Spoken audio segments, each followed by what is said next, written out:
Hi everyone, welcome to my channel.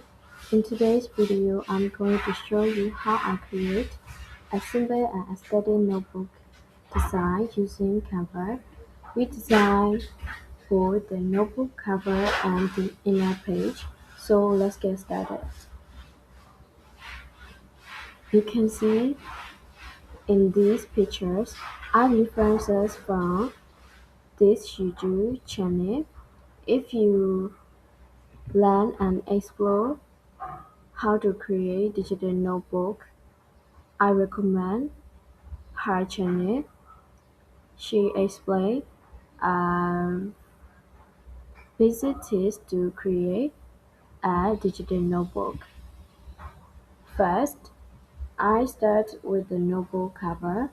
I choose a soft and simple background with a floral and cute aesthetic. Then I added a title in the corner and wrote notebook.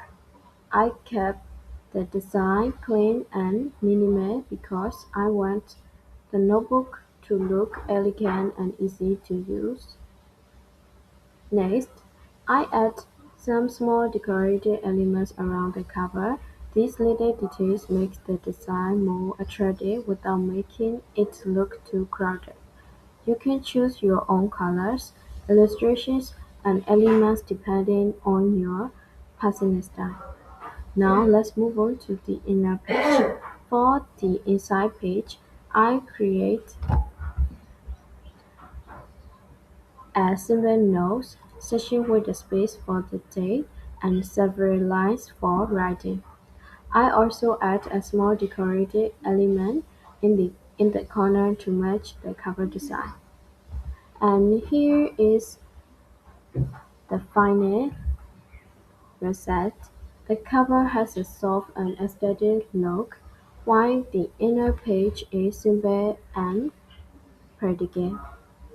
You can use this design for a digital notebook, study planner, journal, or even a printable notebook. And you can see this design, and I suggest you to change your notebook design in Printify. And this is for today's video. I hope you enjoy watching and found some inspiration for your own notebook design. If you like this video, don't forget to like, subscribe, and turn on the notification bell for more design and creative content. Thank you so much for watching, and I'll see you in my next video.